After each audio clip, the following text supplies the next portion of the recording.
शेतकरी मित्रांनो, तर सध्या राज्याची कर्जमाफी झालेली आहे। तर या कर्जमाफी संदर्भात शेतकरी बांधवांना अनेक महत्त्वाचे प्रश्न पडलेले आहेत। त्यामध्ये सर्वात महत्त्वाचं म्हणजे कर्जमाफीच्या याद्या ज्या प्रसिद्ध झालेल्या आहेत, तर या याद्या कुठे पाहायच्या आणि महत्त्वाचं म्हणजे त्या यादीमध्ये आमचं नाव आहे की नाही ते कसं तपासायचं, यादीची पडताळणी कशी करायची आणि जी काही कर्जमाफीसाठी तुम्हाला ई-केवायसी प्रक्रिया करायची आहे तर ती ई-केवायसी प्रक्रिया कशी करायची, ही संपूर्ण माहिती म्हणजे असे अनेक प्रश्न शेतकरी बांधव आज आपल्याला विचारतात। तर त्या संपूर्ण प्रश्नांची माहिती आपण या एकाच व्हिडिओच्या माध्यमातून शेतकरी बांधवांसाठी घेऊन आलेलो आहोत।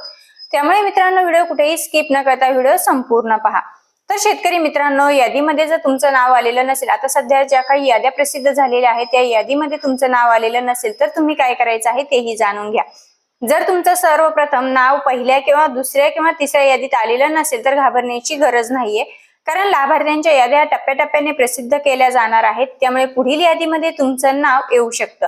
म्हणून कोणत्याही शेतकरी बांधवांनी किंवा कुठल्याही अफवांवरती विश्वास ठेवायचा नाहीये। अधिकृत यादीची वाट पाहायची आहे आणि नियमितपणे तुमचं नाव हे प्रत्येक यादीमध्ये तपासत राहायचं आहे। आता प्रत्येक जिल्हानिहाय अपडेट जी कर्जमाफीची आलेली आहे, प्रत्येक जिल्ह्याच्या याद्या या प्रसिद्ध झालेल्या आहेत, परंतु ह्या याद्यांमध्ये एकाच यादीमध्ये संपूर्ण जिल्ह्यातील शेतकरी बांधवांची कर्जमाफी होणार नाहीये, तर ती टप्प्याटप्प्याने केली जाणार आहे। त्यामुळे पहिल्या यादीमध्ये जरी तुमचं नाव आलेलं नसेल तरी तुम्ही घाबरून जायचं नाहीये।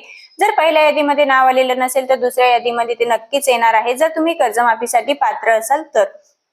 त्यानंतर आता सर्वात महत्त्वाचा शेतकरी बांधवांचा प्रश्न आहे की आमच्या ज्या कर्जमाफीच्या याद्या प्रसिद्ध करण्यात आलेल्या आहेत तर ती यादी आम्ही कुठे पाहायची। तर यामध्ये शेतकरी बांधव अजूनही काही शेतकरी बांधवांना माहित नाहीये की ही यादी कुठे उपलब्ध असेल, तर त्या शेतकरी बांधवांसाठी महत्त्वाची माहिती, आता ही यादी म्हणजे कर्जमाफीच्या ज्या याद्या आहेत या याद्या कोणकोणत्या ठिकाणांवरती तुम्हाला मिळू शकतात किंवा कोणकोणत्या ठिकाणांवरती उपलब्ध असतात ही माहिती जाणून घ्या। यामध्ये सर्वात पहिलं महत्त्वाचं म्हणजे ग्रामपंचायत कार्यालय। तुमच्या गावातील ग्रामपंचायत कार्यालयामध्ये या याद्या प्रसिद्ध झालेल्या असतील। त्यानंतर तुमची बँक शाखा, त्यानंतर आपले सरकार सेवा केंद्र आणि स्थानिक सहकारी संस्था किंवा सोसायटी, या 4 ते 5 ठिकाणी तुमच्या याद्या प्रसिद्ध झालेल्या असतील। तुम्ही तेथे जाऊन चेक करू शकतात की त्या यादीमध्ये तुमचं नाव आहे की नाही।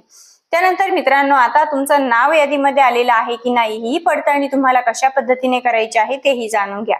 तर जर यादीमध्ये तुमचं नाव आलेलं असेल तर लगेचच तुमचं त्या ठिकाणी तुमचं संपूर्ण नाव पाहायचं आहे अगोदर। त्यानंतर तुमचा कर्ज खात्याचा जो क्रमांक आहे तोही चेक करून घ्यायचा आहे। त्यानंतर तुमची कर्जाची जी रक्कम आहे तीही चेक करून घ्यायची आहे। जर यामध्ये एखादी जरी तुम्हाला चूक दिसली तर तुम्ही संबंधित कार्यालयाशी तात्काळ संपर्क साधायचा आहे मित्रांनो। त्यानंतर सर्वात महत्त्वाचं काम म्हणजे ई-केवायसी आणि फार्मर आयडी। आता हा सर्वात महत्त्वाचा शेतकरी बांधवांचा प्रश्न आहे की ई-केवायसी प्रक्रिया कशी करायची। तर यामध्ये सर्वात महत्त्वाची माहिती म्हणजे फक्त ज्या याद्या प्रसिद्ध झालेल्या आहेत, आता प्रत्येक जिल्ह्याने या याद्या प्रसिद्ध झालेल्या आहेत राज्य शासनाच्या माध्यमातून कर्जमाफीच्या, म्हणजे जे शेतकरी पात्र आहे त्यांच्या याद्या प्रसिद्ध झालेल्या आहेत। मग यादीमध्ये तुमचं नाव आलेलं असेल तर लगेचच तुमची कर्जमाफी होईल असं नाहीये। यासाठी महत्त्वपूर्ण कामे तुम्हाला पूर्ण करावी लागणार आहे आणि त्यामध्ये सर्वात महत्त्वाचं आहे तुमची ई-केवायसी प्रक्रिया पूर्ण असणे। जर तुमची ई-केवायसी प्रक्रिया पूर्ण असेल तर आणि तरच तुमची कर्जमाफी होणार आहे। भलेही तुमचं नाव कर्जमाफीच्या यादीत आलेलं असू द्या, परंतु जर तुमची ई-केवायसी प्रक्रिया पूर्ण नसेल तर मात्र तुमची कर्जमाफी होणार नाही, याची गॅरंटी कमी आहे। त्यामुळे जर तुमचं नाव यादीमध्ये आलेलं असेल तर तुम्ही नक्कीच तुमची ई-केवायसी प्रक्रिया पूर्ण आहे की नाही ते चेक करून घ्यायचं आहे। आता सर्वात महत्त्वाचं म्हणजे तुमचं यादीमध्ये नाव असणं पुरेसं नाहीये, त्यासाठी ई-केवायसी प्रक्रिया पूर्ण असणं आवश्यक आहे। ही गोष्ट सर्वांनी लक्षात घ्या। तुम्हाला आता ई-केवायसी प्रक्रिया कशी करायची आहे किंवा मग कसं चेक करायचं आहे ते जाणून घ्या। तर तुम्हाला तुमच्या जवळच्याच आपले सरकार सेवा केंद्रावरती जाऊन आधार बायोमेट्रिक ई-केवायसी प्रक्रिया पूर्ण करणं आवश्यक आहे। तसेच ज्या शेतकरी बांधवांनी अजूनही शेतकरी नोंदणी किंवा फार्मर आयडी कार्ड तयार केलेला नाही त्यांनीही ही प्रक्रिया तातडीने पूर्ण करा, कारण ही प्रक्रिया पूर्ण न झाल्यास शेतकरी कर्जमाफीची रक्कम तुमच्या बँक खात्यामध्ये जमा होण्यास विलंब लागू शकतो।